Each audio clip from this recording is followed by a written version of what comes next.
we're looking at Hogan's Alley for the NES. Hogan's Alley was released by Nintendo in 1985 on the NES.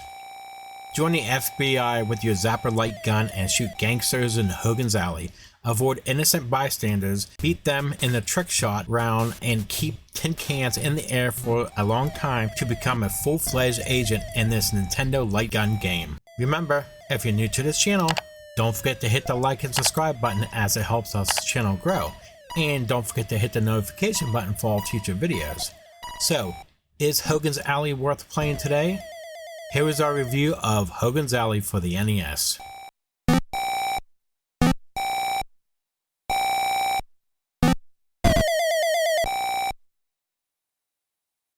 Now, there's no story for this game. I believe that a story mode would have increased the game's replay value. You start by choosing one of three different playing styles.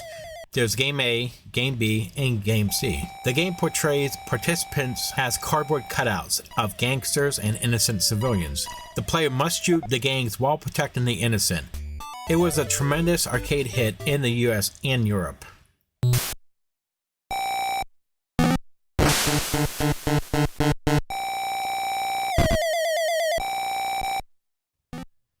Your ability to navigate Hogan's Alley is nearly entirely dependent on your use of the NES Zapper. With the standard of a controller in one port and a zapper in the other, the controller will only be required to select and confirm which game mode to play from the title screen. When you first start up, you can select one of three options. Game A, the most basic of the three, takes place on a typical shooting range with three cutout targets, scrolling into the space sideways before rotating to face you. Shoot the robbers within a time limit while avoiding the cop, lady, and professor characters. Game B. The game pretty much remains the same, but the camera pans to reveal new scenes. The player must now shoot at targets appearing in gunshot windows, peeking around walls, and popping over fences. The target may approach from the side only to reveal itself at the last moment, or it may confront you for the entire time it is visible before retreating.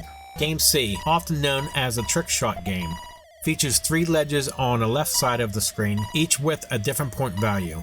Tin cans are thrown in front of the right side of the screen, and blasting them with a zapper causes them to bob in the air for a few seconds longer. You can gain the appropriate amount of points by continually firing them and having them land on specific ledges. Now, if any cans fall to the bottom of the screen, are considered a miss.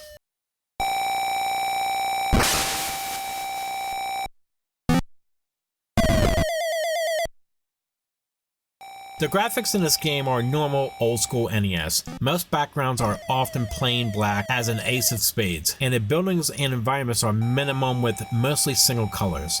The character cutouts are reasonably well designed. Each of the six variety appears distinct enough for the players to tell which is what. Some do wear the same colors as the others, so as the action starts up, you may accidentally shoot an innocent character here and there.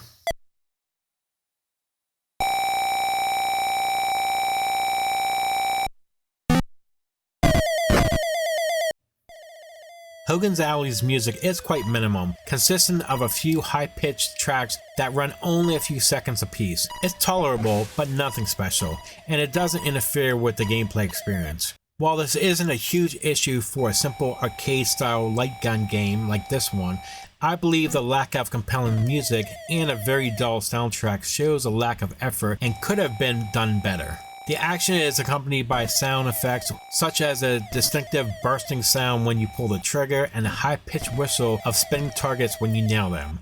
The sound effects are limited to the zapper's intentional blast and the target's spinning motion as you remove it.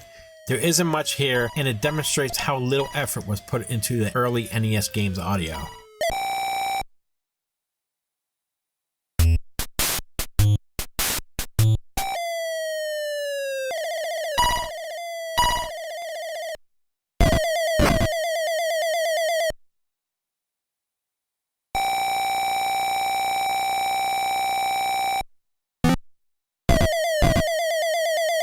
Overall, whether Hogan's Alley is a worthwhile purchase depends on the user and the type of games they want to add to NES library.